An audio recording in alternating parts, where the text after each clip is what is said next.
Ce matin, nous allons parler de Dieu ou maman. On va lire Matthieu 6, verset 24. Il dit, nul ne peut servir deux maîtres, car ou il haïra l'un et aimera l'autre, ou il s'attachera à l'un et méprisera l'autre. Vous ne pouvez servir Dieu et maman. Retenez bien le « et ».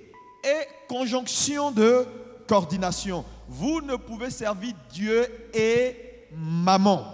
Oui, continue la lecture s'il te plaît. C'est pourquoi je vous dis. C'est pourquoi je vous dis. Ne vous inquiétez pas pour votre vie de ce que vous mangerez. Oui. Ni pour votre corps de quoi vous serez vêtus. Oui. La vie n'est-elle pas plus que la nourriture? La vie n'est-elle pas plus que la nourriture? Et le corps plus que le vêtement? Et le corps plus que le vêtement. Regardez les oiseaux du ciel. Regardez les oiseaux du ciel. Ils ne sèment ni ne moissonnent. Oui. Et ils n'amassent rien dans des greniers. Et votre Père céleste les nourrit. Et votre Père céleste les nourrit. Merci. Est-ce qu'on peut dire amen à la parole de Dieu? 1 Timothée 6, verset 10. La dernière lecture. Et nous allons continuer. 1 Timothée 6, 10. Oui. 1 Timothée chapitre 6, verset 10. Car l'amour de l'argent est une racine de tous les maux. Oui. Et quelques-uns, en étant possédés, oui. se sont égarés loin de la foi et oui. se sont jetés eux-mêmes dans bien des tourments. Amen. Est-ce qu'on peut dire amen? Asseyez-vous. Gloire à Jésus. Nous avons lu deux passages. Le premier dit, nul ne peut servir Dieu et maman. J'ai dit ceci, et c'est très important. Dans ce monde, nous avons deux types de Dieu. Vu le passage que nous venons de lire, la Bible dit Dieu et maman. Lorsque vous voyez une phrase avec la conjonction de coordination et, ça veut dire la phrase, les deux sont sur le même pied d'égalité. Il dit Dieu et maman. Donc la parole nous met Dieu et maman sur le même piédestal. Mais pourquoi la Bible fait? Parce que nous avons deux types de Dieu, donc deux types de serviteurs.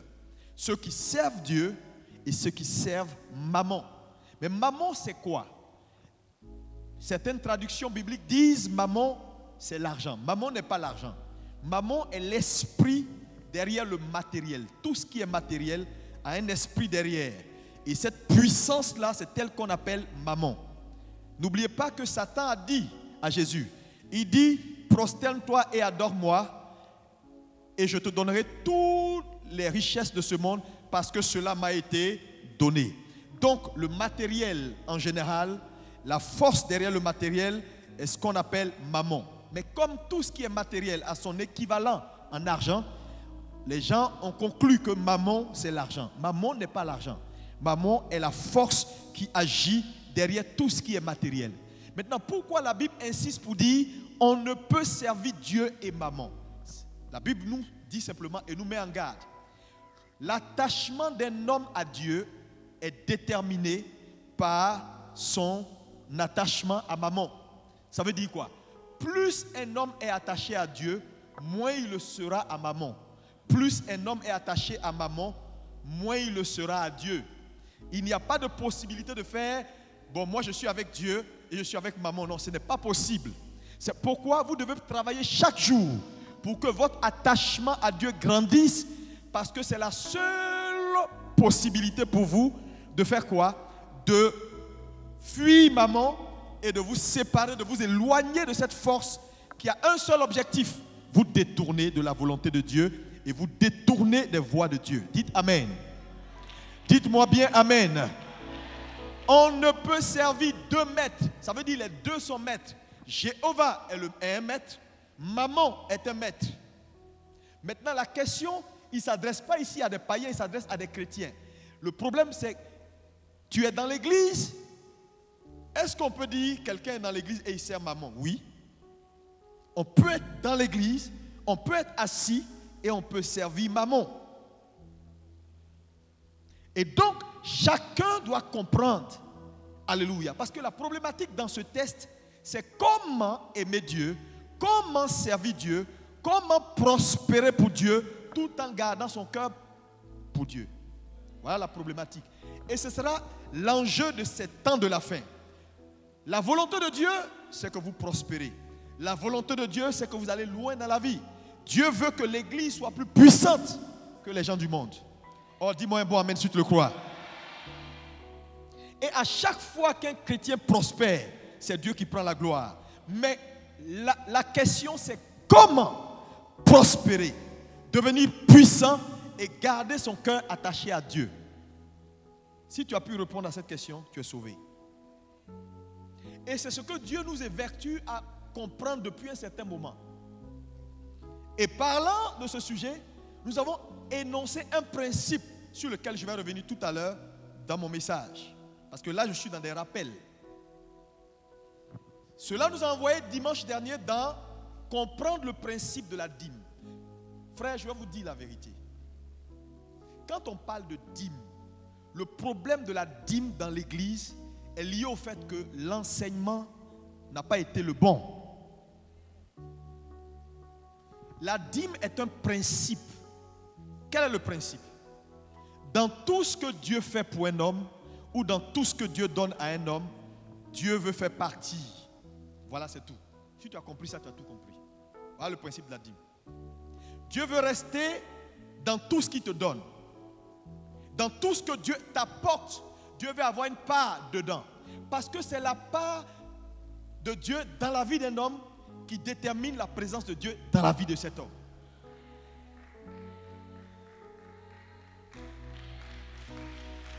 Regardez par exemple, lorsqu'il y a eu cette femme a fait une place pour le prophète dans sa maison. Même quand le prophète est parti, c'est cette chambre et cette place qu'elle a faite pour le prophète qui a été le soubassement de son miracle, n'est-ce pas, quand son fils est mort. Qu'est-ce que Dieu veut nous dire? En établissant le principe de la dîme, Dieu veut simplement rester en communion avec nous. Dieu veut rester permanemment dans notre vie. Voilà pourquoi Dieu dit, le principe, il est simple. Tout ce qu'un homme a ou tout ce qu'un homme gagne, je veux faire part ou je veux faire partie de cela. Les gens ont mal compris le principe de la dîme. Donc, pour certains parce qu'ils veulent s'enrichir, ils ont enseigné le message d'une certaine façon, croyant que c'est en enseignant pour créer la peur dans le cœur des gens qu'ils vont pouvoir s'enrichir. Non, on n'enseigne pas ce message-là pour s'enrichir. On enseigne le message de la dîme pour amener l'Église à comprendre que dans tout ce que Dieu fait pour toi, Dieu veut être partie prenante. Comprendre la dîme nécessite que vous puissiez comprendre ce qu'on appelle les dispensations. La Bible est divisée en dispensations. Nous avons numéro 1, la dispensation de l'innocence. C'est la première dispensation. La deuxième qui se rappelle, la dispensation de la conscience. La troisième, la dispensation du gouvernement humain. La quatrième, la dispensation de la promesse. La cinquième, la dispensation de la loi.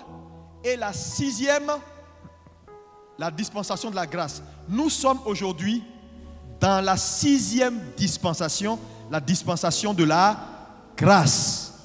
Et la septième et la dernière, la dispensation du jugement et de l'établissement du royaume. Écoutez-moi bien. Si vous ne comprenez pas que la Bible est divisée en dispensations, vous n'allez pas comprendre Dieu. Parce que qu'est-ce que c'est qu'une dispensation? C'est une période que Dieu ouvre pour avoir un type de relation avec son peuple. Mais le type de relation que Dieu établit dans une dispensation varie d'une dispensation A à une dispensation B. Ça veut dire quoi?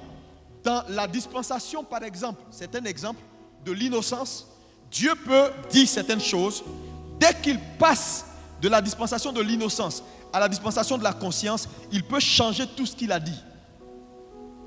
Donc, lorsque vous interprétez la parole de Dieu, il faut l'interpréter dans le prisme de la dispensation et des caractéristiques de cette dispensation. Le problème se situe où?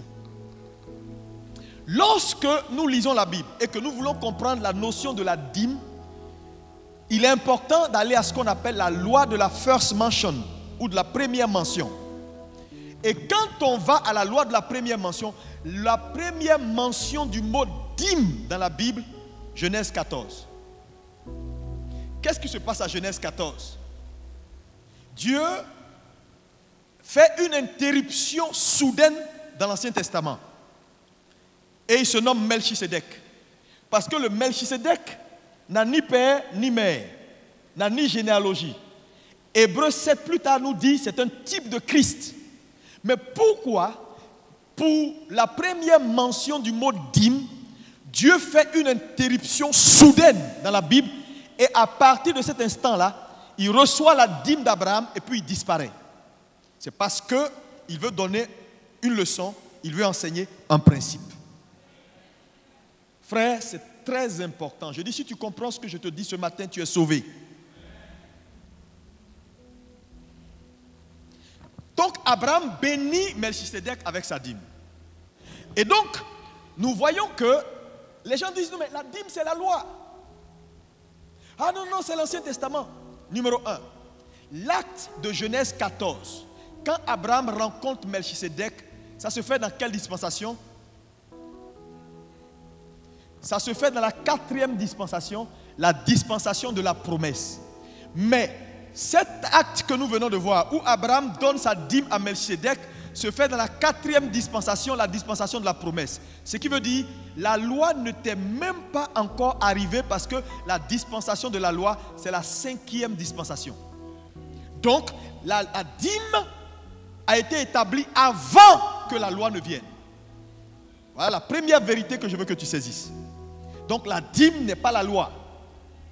Et je vous ai démontré dimanche dernier que la dîme se retrouve dans toutes les dispensations. Quand on va à la dispensation de l'innocence au départ, on voit le principe de la dîme de façon globale établi. Dieu sépare l'arbre de la connaissance du bien et du mal. Il dit tu ne toucheras pas. Est-ce que quelqu'un est béni? Cela veut dire quoi? Et je vous ai donné un exemple important et simple.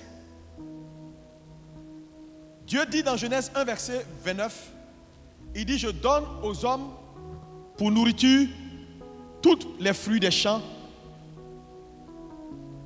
qui ont en eux une semence. Et il dit enfin aux animaux des champs, vous mangerez de tout ce qui est fruits et herbes. Il ne précise pas le mot semence. Cela veut dire quoi? Cela veut dire que Dieu est en train de dire à l'homme que c'est seulement les animaux qui ont le droit de manger sans semer. Il est en train de dire à l'homme simplement que pour tout ce que je te donne, identifie dans la chose la semence, la partie interdite. Parce que dans toute bénédiction, il y a une partie interdite qu'on ne touche pas, qui est destinée à ramener la bénédiction dans ta vie. Et j'ai dit ceci, si on appelle ton salaire le fruit de ton travail, donc si ton salaire peut être un fruit, alors ton salaire a une semence. Donc il faut comprendre la dîme. Donc la dîme n'est plus quelque chose de forcé. On ne paye plus la dîme, on apporte la dîme. Sous la 5e dispensation, celle de la loi, la dîme a été établie comme une loi et comme un impôt spirituel. Donc Israël payait la dîme parce qu'Israël était devenu une nation. Mais aujourd'hui, nous sommes sous la 6e dispensation. Jésus est mort, il est ressuscité. Et nous, qu'est-ce que nous faisons? Nous ne payons plus la dîme, mais nous apportons notre dîme. Donc, apporter sa dîme devient un acte de foi, un acte de justice. Alléluia! C'est très important. Ça, c'est le message du dimanche dernier. Et nous avons parlé de Jésus, qui dans le Nouveau Testament a parlé de la dîme. Dans Matthieu 24, 24, il a dit qu'il fallait pratiquer ce qui était important sans négliger les autres parlant de la dîme. Donc, lorsque les gens argumentent pour dire que la dîme c'est l'Ancien Testament, la dîme c'est pas bon, n'entrez pas dans ce débat. Si quelqu'un vous dit de ne pas respecter le principe, il veut vous tuer. Parce qu'en réalité, ce principe donne la vie. Oh, dis-moi bien amen. Dis-moi bien amen. Alléluia. Maintenant, On a lu tout à l'heure où il a été écrit que l'argent est la racine de tous les maux, ou l'amour de l'argent est la racine de tous les maux. Et certains, s'étant attachés à cela, se sont égarés. Il ne dit pas l'argent est la racine de tous les maux, il dit l'amour. Donc le problème, ce n'est pas l'argent que tu as, mais c'est l'amour de l'argent. Maintenant, si l'argent ou la mauvaise compréhension de l'argent peut être à la base de tous les maux, alors la bonne compréhension biblique de l'argent peut être la solution de tous les maux. Voilà pourquoi il est important, une église qui veut être une église vivante, il est important que l'enseignement sur les finances soit donné à l'église. Pour que les chrétiens comprennent comment gérer les finances selon la parole de Dieu, comment interagir avec Dieu. Dites Amen. Et ce matin, il y a un principe important que je vais mettre à ta disposition, que j'ai compris et qui a changé ma façon de voir les choses dans la Bible. Alléluia. Alléluia. Lorsque nous lisons l'Ancien Testament, nous nous rendons compte que ceux qui nous ont précédés dans la foi avaient un type de comportement, avaient un style de vie. Au début, quand je lisais l'Ancien Testament, je ne comprenais pas. Je me disais, mais pourquoi ces gens-là, 1, 2, 3, ils viennent, oh Seigneur, je te donne ça, je te donne ça. Je vais descendre vers vous là-bas parce que je veux qu'on puisse interagir ce matin. Dis Amen, dis interaction. Alléluia. Et donc je posais la question, j'ai dit, mais Seigneur, pourquoi dans la parole de Dieu, ceux qui nous ont précédés dans la foi, parce que quand nous lisons toute la Bible, je vais te montrer quelques écritures pour que tu saisisses, alléluia, ce que nous sommes en train de dire ce matin. Vous allez voir que dans toutes les écritures, à chaque fois que le peuple doit s'approcher de Dieu, le peuple préparait une offrande. Et il y avait cette loi qui disait, nul n'a le droit de s'approcher de Dieu les mains vides. Un jour, j'ai posé la question au Seigneur, pourquoi tu ordonnes à ce que tous ceux qui s'approchent de toi s'approchent avec quelque chose dans les mains? Parce que je vous dis, quand vous lisez la Bible, il faut chercher à comprendre. Ne lisez pas pour lire. C'est inutile de lire pour lire. Je vais vous démontrer le fond de ce que ce verset veut dire. Et moi, ça m'a béni et je sais que ça va te bénir. Dis Amen. Est-ce que tu es content d'être là ce matin? Si tu es content, donne-moi des acclamations. Alléluia.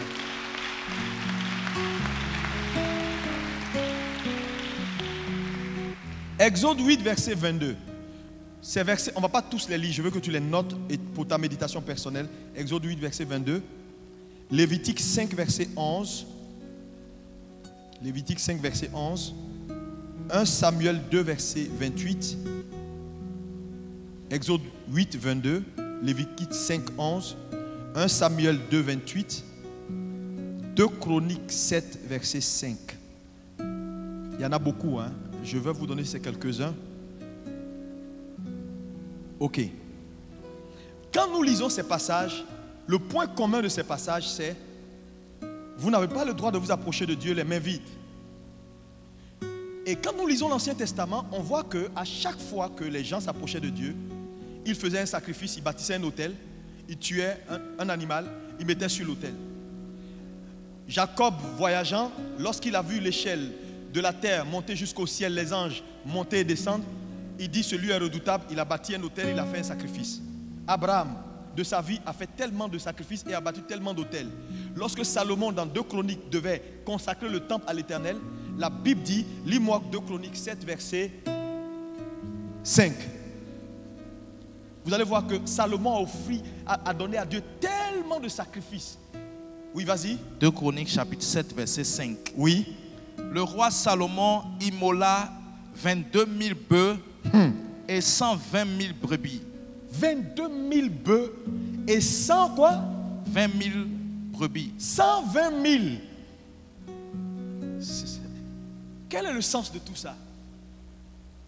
C'est le même David qui dit, je n'offrirai rien à l'Éternel, quelque chose qui ne me coûte pas. Mais au-delà de ce que vous lisez tous les jours dans la Bible, quel est le principe derrière? C'est ce que je veux que vous sachiez. Quel est le principe derrière? Numéro 1. N'oubliez jamais que chaque vie a un représentant. Il faut noter ça. Chaque vie a un représentant. Tout à l'heure, je vous ai parlé de... Je vous ai fait un rappel. Dieu ou maman. La seule façon d'être libre de maman, c'est de comprendre le principe de l'échange ou de la substitution. Je vais vous expliquer ce principe. Je peux avoir... Venez vous deux. Si tu comprends, c'est bon. Parce que ça ne sert à rien de venir à l'église et de ne rien comprendre. Ok. Le principe de la substitution, le voici. Lui, c'est Dieu. Il a son héritage qui est la grâce, la faveur. Il est puissant, il est tout puissant, il dirige toutes choses, il est bon. Cet héritage-là, c'est à lui. Voilà l'homme. Pécheur, mortel, faible. Poussière, destiné à retourner à la poussière. Maintenant, la Bible dit, c'est l'âme qui pêche qui doit mourir. C'est un principe. N'oubliez jamais ça. Ça veut dire quoi? À chaque fois que tu pêches, tu mérites la mort. Non, non, non, je vous le dis. C'est pourquoi les hommes sont mortels. Qui que tu sois, bishop, archevêque, archange même si tu veux. C'est l'âme qui pêche qui doit mourir. Donc, la conséquence du péché, c'est la mort. Maintenant, quand l'homme pêche, parce que l'homme est un pécheur par nature, l'homme doit mourir. Et la mort ici tient compte des deux volets, le volet spirituel et le volet physique. Parce que quelqu'un qui ne meurt pas spirituellement ne peut pas mourir physiquement. Ça, c'est un point sur lequel je voulais... C'est pourquoi vous allez voir qu'à la croix, avant que Jésus ne meure physiquement, si quelque chose ne s'était pas passé, il ne serait pas mort. Jusqu'aujourd'hui, Jésus serait encore à la croix en train de vivre. C'est qui a fait que Jésus est mort physiquement. À un moment donné, il a crié. Il a dit, Père, Père, pourquoi m'as-tu abandonné? Les gens citent, mais ils ne savent pas ce qui s'est passé pour que Jésus crie. La Bible dit, et Dieu fit de lui péché. Dieu a pris le péché des hommes et Dieu l'a mis sur Jésus. Quand Dieu a mis le péché sur Jésus, le Père ne pouvait plus rester là. Parce que le Père ne peut pas cohabiter avec le péché. Et le Père l'a quitté. Quand le Père l'a quitté, il a crié pour dire, mais tu ne m'as jamais quitté. Quand tu m'as envoyé sur terre, c'est parce que tu m'as dit. Le Père dit, je suis désolé, mais ce que je vois sur toi maintenant là, je ne peux pas rester. Alléluia. Donc, vous voyez, l'homme a péché, l'homme doit mourir. Le principe de l'échange, c'est quoi? Ce principe est un principe qui est puissant, le principe de l'échange. Dieu dit, j'aime l'homme. L'homme doit mourir. C'est vrai parce que la parole doit être respectée, il faut que l'homme meure. Mais en même temps, j'aime l'homme et je ne veux pas que l'homme meure. Comment résoudre cette problématique? Faire mourir l'homme tout en le gardant en vie. Il va appliquer un seul principe. Il n'y a pas deux principes dans la Bible qui peuvent respecter ça. Il y a un seul. C'est le principe de l'échange ou du donner. Donner, c'est échanger. Je vous explique. Dieu donc décide de prendre la place de l'homme et l'homme prend sa place. Qu'est-ce qui se passe? Il meurt à la place de l'homme. Donc l'homme est mort selon la jurisprudence. L'homme est mort. La Bible est respectée. En même temps, en prenant la place de Dieu, l'homme est vivant. Donc l'homme est mort et il est vivant. Par le seul principe de l'échange. Ce n'est pas tout. Qu'est-ce que ce principe fait? Quand Dieu prend la place de l'homme, il ne prend pas que sa place. Il prend son héritage. Parce que le principe de l'échange est le seul principe qui fait le partage de l'héritage. Il prend tout ce qui est opprobre, tout ce qui est péché, tout ce que l'homme mérite. Et l'homme, en prenant la place de Dieu, également prend l'héritage, le bénéfice de la gloire, la paix, la grâce, la puissance. Est-ce qu'on peut me dire Amen? Retenez ce principe, c'est très important. Tout échange partage l'héritage. Vous êtes d'accord avec moi? Ok. Donc, quand l'homme prend la place de Dieu, Dieu prend la place de l'homme, il prend l'héritage de l'homme, l'homme prend l'héritage de Dieu. Maintenant, allez vous asseoir. Gardez en mémoire ce principe. J'ai dit tout à l'heure que chaque vie a un représentant. Évangéliste, viens. Vous voyez, c'est un homme de Dieu, mais en même temps, c'est un homme qui fait ses affaires, qui travaille. À chaque fois qu'il va au travail, quand il va au travail, Dieu le bénit. Il voyage, il fait beaucoup de choses. Il peut rentrer le soir fatigué. À la fin du mois, son patron lui dit, voilà un salaire. Voilà 10 millions de francs CFA, c'est ton salaire. Mais l'argent qu'il a entre ses mains là, c'est quoi? Ce n'est pas juste du papier, ce n'est pas de l'argent. C'est la vie qu'il a dépensée pendant un mois, qu'il ne va plus jamais retrouver jusqu'à ce que Jésus revienne.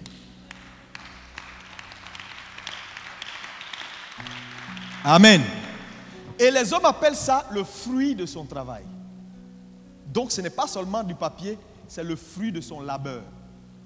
C'est ce que sa vie a pu produire. Leçon 1 que je veux que tu retiennes. Ce qu'il fait de cet argent-là, en réalité, c'est ce qu'il fait de sa vie.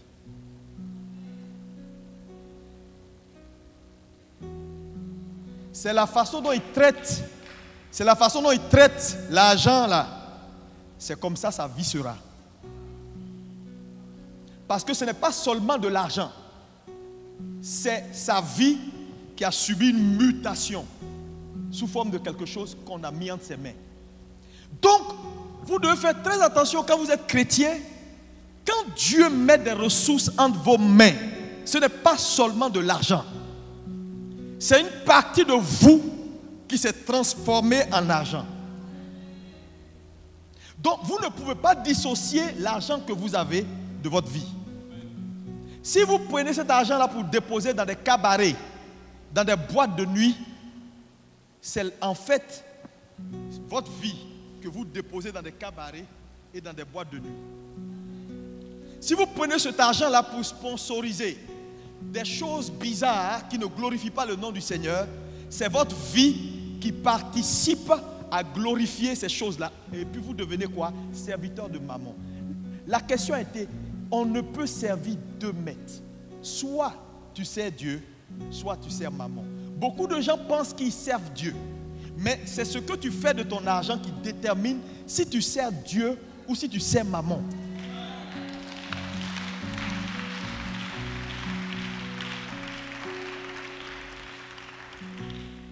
Vous savez, l'affaire de Dieu là, ce n'est pas une affaire, ce n'est pas magie. C'est clair et c'est net. Donc, il travaille, on le paye. Il a son salaire. Il prend son salaire et il fait ce qu'il veut. Dans le salaire là, écoutez-moi bien, c'est très important ce que je vous dis. Dans tout ce que Dieu donne à un homme, le principe est quoi? Dieu veut faire partie. Donc dans ça là, il y a combien de parties? 3 grandes parties. 3 grandes parties. Je peux m'ajouter 4. Numéro 1. La première partie de son argent, c'est la semence, c'est le noyau. Parce que c'est un fruit. C'est le fruit de son labeur. Le noyau, si toi, je t'invite chez moi, je te fais une salade d'avocat. Avocat crevette, voilà. Et puis je prends le noyau, je laisse l'avocat, je prends simplement le noyau. Je découpe le noyau, puis je mets des pépins dessus et puis je dis, tiens, mange. Ça va t'aider, tu n'auras pas de diarrhée, tu n'auras pas maux de ventre. Tu vas avoir mal au ventre, n'est-ce pas? Pourquoi? Parce que le noyau ne se mange pas. À chaque fois qu'un homme mange la semence, la partie interdite, il a une indigestion spirituelle. Ses affaires ne marchent pas. Maladie. Je te dis la vérité. Quand j'ai compris ça, ça m'a délivré. Parce qu'en fait, j'ai compris que Dieu nous aime. Et je vous dis, l'affaire là n'est pas une petite affaire. Tu t'amuses, maman va te prendre. J'ai vu des bishops qui, à un moment donné, des hommes de Dieu, qui ont dévié de la voie parce que, à force de ne pas garder leur cœur pur. Frère, l'argent est une force. L'argent est une puissance. L'argent parle. Si tu n'es pas converti, l'argent peut te déstabiliser. Est-ce que vous savez ce qu'on appelle l'argent? On te donne $1 million maintenant en liquide. Tu risques de péter les plombs. Tu vas marcher dans les rues pour dire oui. Tu vas voir lui là, tu lui dis, tu le chiffres, et puis tu dis non, je peux te payer. Tu chiffres, tu vas devenir arrogant, tu vas devenir méchant. Quand tu vois quelqu'un qui a l'argent, qui craint Dieu, il faut célébrer le Seigneur. Je vous dis, c'est comme l'argent. Si tu ne gardes pas ton cœur pur, ça va prendre ton cœur. Mais où Dieu veut nous envoyer? Dieu veut nous bénir tout en gardant notre cœur pour lui. C'est ça, c'est pourquoi il faut enseigner. Parce que si on n'enseigne pas, je vous dis, on n'a pas de choix. Le monde, l'Église va dans un temps où il faut que des gros finances entrent dans l'Église. Parce que le message de ces derniers jours, l'impact que l'Église doit avoir dans ces derniers jours-là, si elle n'a pas les moyens financiers, elle n'aura pas ça. Parce que les gens auxquels on fait face, ce n'est pas des enfants de cœur. Les gens qu'on va convertir là, ce n'est pas des enfants de cœur. C'est des gens qui sont déjà dans une aisance. Qu'est-ce que tu vas leur dire? Jésus t'aime. Ça n'a aucun sens dans leur tête. Il n'a pas de problème démoniaque. Ce n'est pas tout le monde qui a besoin qu'on chasse un démon dans sa vie. Il y a des gens, leur problème, ce n'est pas de démon. Ils ont l'argent jusqu'à ils ne savent pas vous mettre. Ils ont besoin juste de savoir que tu as quelque chose qu'ils n'ont pas. Mais je vais vous dire, pourquoi les Juifs sont puissants? Parce qu'ils ont compris le message de leur père Abraham. Ils ont compris ce message. Partout où les Juifs vont, ils ne jouent pas avec leurs finances. Dieu les bénit, mais leur cœur reste attaché à Dieu. Ça fait que le peuple juif a une voix. Que ce soit aux États-Unis, partout où vous allez, si les Juifs disent quelque chose, tout le monde suit. Ils sont forts. Mais un peuple qui n'a pas de finances n'a pas de voix.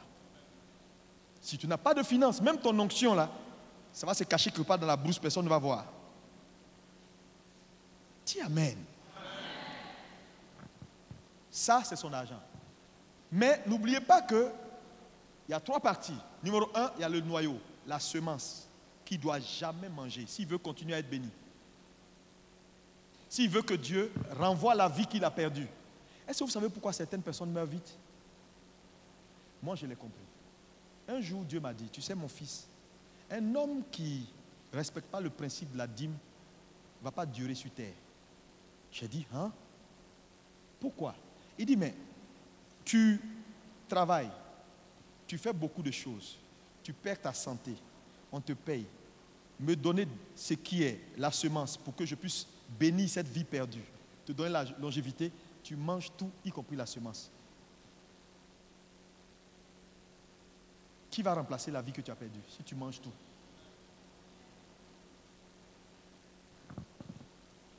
Donc il y a la partie qui est la semence qu'on ne touche pas. Il y a la partie qui doit aller à l'investissement. C'est très important. L'église est pauvre parce que les chrétiens n'investissent pas beaucoup.